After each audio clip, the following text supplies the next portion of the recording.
اعوذ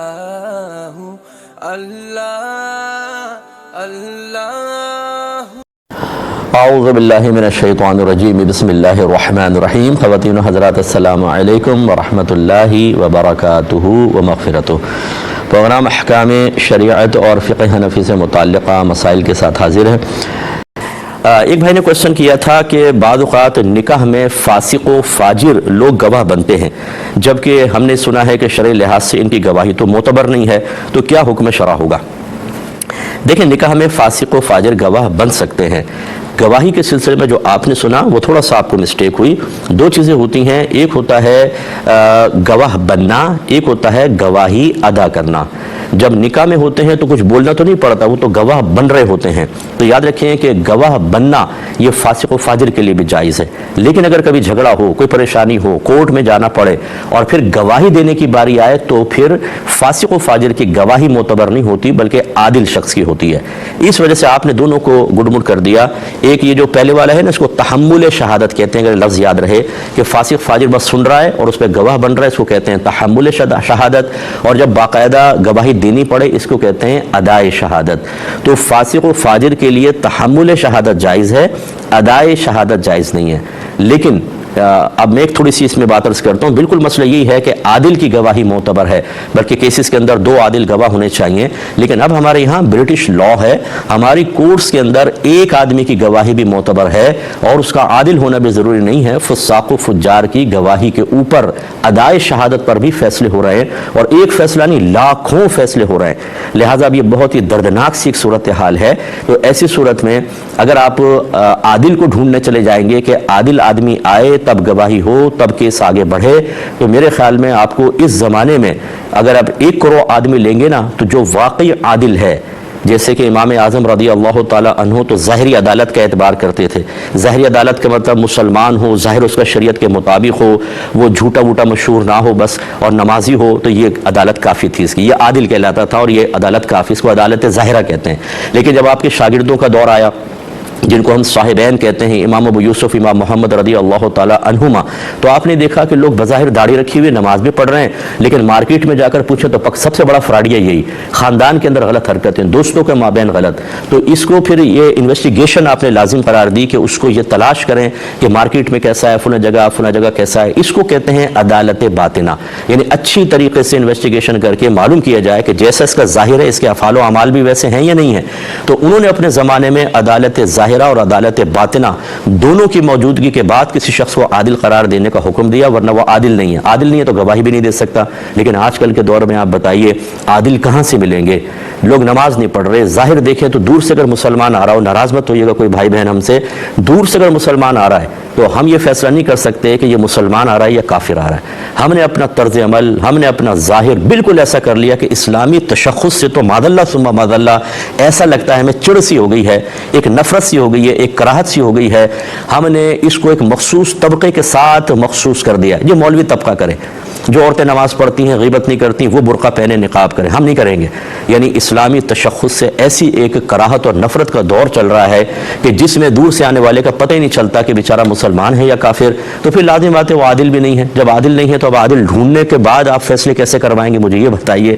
اس لیے بامر مجبوری اس تغیر زمانہ کے اعتبار سے اگر کوئی مفتی صاحب فاسق و فاجر کی گواہی کو حلفیہ بیان کے بعد قبول کرنے کی اجازت دے دیں تو بالکل یہ ایک شرعی گواہی کے قائم مقام ہو سکتی ہے. کیونکہ اگر آپ ایسا نہ کریں تو پھر یہ نظام تو اب چل ہی نہیں سکتا. یہ دور کیسا آ گیا. تو اس لیے بہرحال گواہ نکاح کے اندر بن سکتے ہیں کیونکہ یہ تحمل شہادت ہے، ادائے شہادت نہیں. مختصر بعضوں نے کہا کہ لڑکوں کو لڑکیوں پر ترجیح دینا کیسا ہے اور بیٹیوں کے ساتھ مار پیٹ کرنے کا کیا حکم ہے. دیکھیں، لڑکوں کو لڑکیوں پر ترجیح دینے کی دو صورتیں ہو سکتی ہیں. ایک ہوتا ہے کہ اپنے ذہن میں اور باطن میں ترجیح دینا، اور وہ بھی پازیٹیو وے میں. اس طرح کہ اگر میرے ساتھ کاروبار کریں گے، آج کل جیسے حالات چل رہے ہیں کہ بچیاں ہوتی ہیں تو ماں باپ کے دل دھڑکتے رہتے ہیں، بچیاں باہر جاتی ہیں، عزت کے معاملات، دیگر چیزیں چل رہی ہیں. لڑکے میں اکثر بے پرواہی ہوتی ہے کہ ٹھیک ہے لڑکا ہے بھائی، کوئی مسئلہ نہیں ہوگا. تو اگر باطن میں اس طرح ترجیح دی ہے اور پازیٹیو وے میں ہے تو پھر تو کوئی حرج نہیں ہے. اور اگر باطن میں ہی ترجیح دی ہے لیکن نیگیٹو وے میں کہ لڑکیوں سے نفرت ہے، لڑکوں سے محبت اور پیار ہے لیکن ظاہر بھی نہیں کرتے ہیں، بیٹوں کے سامنے بیٹیوں کے سامنے، لیکن دل کی تو ان السمع والبصر والفؤاد کل اولئک کان عنہ مسئولا. یاد رکھیں کہ اللہ تعالیٰ نے فرمایا کہ سماعت، دیکھنا، یعنی سننا، دیکھنا اور دل وغیرہ میں جو خیالات، ان کے بارے میں اللہ تعالیٰ سوال فرمائے گا میدان محشر میں. تو ایسی نیگیٹو تھاٹس رکھنا، اس پر بھی گرفت ہوگی. میرے آقا صلی اللہ علیہ وسلم نے فرمایا اگر میں اولاد میں سے کسی کو کسی پر فوقیت دیتا تو لڑکیوں کو لڑکوں پر فوقیت دیتا. اللہ تبارک و تعالیٰ نے اپنے حبیب کریم صلی اللہ علیہ وسلم کے جتنے بھی صاحبزادے تھے انہیں بچپن میں ہی وفات دی حکمت بالغہ سے، اور آپ کی صاحبزادیاں حیات رہیں، اور خصوصاً شہزادی کونین بی بی فاطمہ رضی اللہ تعالیٰ عنہا، جس پر ہماری نسل ان کے قدموں کی خاک پر قربان ہو جائیں. اللہ تعالیٰ نے انہیں منتخب فرمایا کہ سرکار کی نسل پاک آپ کی صاحبزادی سے چلی. اتنا بڑا شرف اللہ نے بیٹیوں کو عطا فرمایا. اور میرے آقا صلی اللہ علیہ وسلم نے ارشاد فرمایا کہ جس کی 3 بیٹیاں ہوں وہ ان کو اچھے انداز سے ان کی تربیت کرے، پیار محبت سے پالے پوسے، پھر اچھی جگہ ان کا رشتہ کر دے تو وہ اور میں جنت میں اس طرح ہوں گے. کسی نے عرض کیا رسول اللہ اگر 2 بیٹیاں ہوں؟ فرمایا اس کے لیے بھی یہ ہے. اور صحابہ کہتے ہیں اگر ہم ایک کے لیے بھی کوشچن کرتے تو یہی جواب ہوتا. تو اس کا مطلب ہے کہ بیٹیاں اگر واقعی پیدا ہو کر اور ماں باپ ان کے ساتھ بہت اچھا سلوک کریں تو یہ ان کے لیے جنت کی ضمانت ہے. یہ تو ہے باطنی کیفیات. ایک ہوتا ہے ظاہری برتاؤ کہ جس میں بیٹوں کو لڑکیوں پر فوقیت دے رہے ہوتے ہیں کہ بیٹا بھاگ کر آئے تو گود میں لے لیا، بیٹی آئے تو ہاں پیچھے ہٹ جاؤ، بس بیٹے کو زیادہ پیار کر رہے ہیں، بیٹی کو کم کر رہے ہیں، حقارت کے ساتھ یہ کہاں پیدا ہوئی منحوس کمبخت، اور اس طریقے کے غلیظ الفاظ استعمال کر رہے ہیں. یہ زمانہ جاہلیت میں کفار کیا کرتے تھے، یہ ہمارے مذہب کا طریق نہیں ہے. یاد رکھیں، اچھی طرح یاد رکھیں، جتنے بچے مجھے سن رہے ہیں آپ کو حق حاصل نہیں کہ ماں باپ کی گرفت کریں.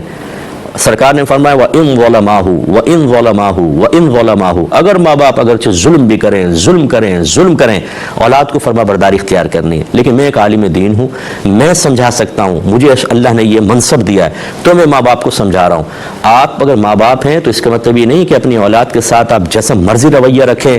یہ جانور ہیں کہ ان کو آپ ماریں پیٹیں کچھ بھی کریں اور آپ کی کوئی گرفت نہیں ہوگی. میدان محشر میں آپ کی گرفت خود اللہ تعالیٰ فرمائے گا. اگر اپنی اولاد میں اس طریقے سے آپ نے ایک جاہلانہ فرق اور تفاوت رکھا کہ بیٹیوں کو حقارت کے ساتھ آپ نے رویہ اختیار کیا، انہیں ان کے بیٹی ہونے کا احساس ایک گالی کے طور پر کیا، تو یاد رکھیں میدان محشر میں آپ کی شدید گرفت ہونے والی ہے. تو بچوں کو میں اس لیے پہلے سمجھایا بیٹا آپ لوگوں کو ایسا نہیں کرنا، آپ ان کا احترام کریں. لیکن میں ماں باپ کو یہ سمجھاؤں گا کہ خدا را ایسا نہ کریں. آپ اپنی اولاد کو اگر چھوٹی سی غلطی پر زیادہ مارتے ہیں احتساب آپ کا آخرت میں ہوگا. یہ جانور نہیں ہے کہ ڈنڈے ونڈے مارو، جانور کو بھی ڈنڈے ماریں گے تو میدان محشر میں گرفت ہوگی. پوچھا جائے گا کہ جانور کو کیوں زیادہ مارا تھا، یہ تو سگی اولاد ہے. تو اس لیے اس طرح کا فرق کرنا کہ بچیاں اپنے لڑکی ہونے کو جرم سمجھنے لگ جائیں اور وہ کہیں کہ اے اللہ تنہائی کے اندر تو نے لڑکا کیوں نہیں بنا دیا، تو نے ہمیں بیٹی کیوں بنا دیا، یہ رویہ ایک مسلمان کا ہو کہ بچیاں ایسی دعا کرنے پر مجبور ہو جائیں. اللہ تعالیٰ ایسے والدین کو ہدایت عطا فرمائے اور ان کو صحیح ماں باپ بننے کی توفیق عطا فرمائے. اور پھر جو بھائی نے پوچھا کہ بیٹیوں کے ساتھ مار پیٹ کرنا، بالکل صحیح نہیں ہے. بچیوں کو مار پیٹ نہیں ہوتی. لڑکوں کے ساتھ پھر بھی آپ سختی کر لیں، بچیوں کے ساتھ شفقت اور پیار کا رویہ رکھیں. ہاں ان کو علم دین سکھائیں، ان کی تربیت کریں. لہجے میں سختی ہو سکتی ہے اگر بچی نماز نہیں پڑھ رہی، دیگر معاملات ہیں، کیونکہ سرکار نے مطلقاً فرمایا کہ جب اولاد 7 سال کی ہو جائے تو نماز کا حکم دو، 10 برس کی ہو جائے تو مار کر نماز پڑھاؤ. یہ لڑکا لڑکی دونوں کو شامل ہے. لیکن مار سے مراد یہاں پہ وہ نہیں ہے کہ خوب پیٹنا، سختی کرنا، لہجے میں سختی اور تھوڑی ناراضگی کا اظہار تاکہ بچے نماز پڑھیں. تو یہ تو بچیوں کے ساتھ کر سکتے ہیں جبکہ وہ خدا نہ خواستہ کوئی غلط حرکت کر رہی ہوں. لیکن بچیوں کو مارنا، پیٹنا اور گندی گالیاں دینا یہ تو بہت بری چیز ہے. مطلب یہ اچھے ماں باپ کی علامت نہیں ہوتی. ہاں مائیں بعض اوقات ہوتی ہیں چونکہ کلوز ہوتی ہیں بچیوں سے، وہ بچیوں کو ادب سکھا رہی ہوتی ہیں، بھائی کل تم نے سسرال جانا ہے، یہ کر لو وہ کر لو. اور لڑکیاں بھی بعض اوقات ایسے ہوتی ہیں کہ اپنی ماں کے صبر کا زبردست قسم کا امتحان لے رہی ہوتی ہیں. تو یہ پھر بچیوں کے لیے رویہ بھی غلط ہے، بچیوں کا رویہ بھی غلط ہے. لیکن ماؤں سے بھی میری گزارش ہے کہ بات کے اوپر بچیوں کو نہ ڈانٹیں، ان کو ذلیل نہ کریں، انہیں گالیاں نہ بکیں، ان کو ان کے یہ نہ کہیں کہ منوش کہاں میرے گھر میں پیدا ہو گئی، نہ پیدا ہوتی تو بہت اچھا تھا. اور اس وقت یہ بھول جاتی ہیں کہ خود وہ بھی ایک عورت تھی، وہ عورت ہیں اور وہ بھی ایک بچی تھی. تو پھر آپ اگر معاذ اللہ بچی کا پیدا ہونا کوئی منحوسیت کی علامت ہے، اس کو ڈانٹا ٹپٹا صحیح ہے، تو پھر آپ کا اپنے بارے میں کیا خیال ہے؟ اللہ تعالیٰ سمجھنے کی توفیق عطا فرمائے.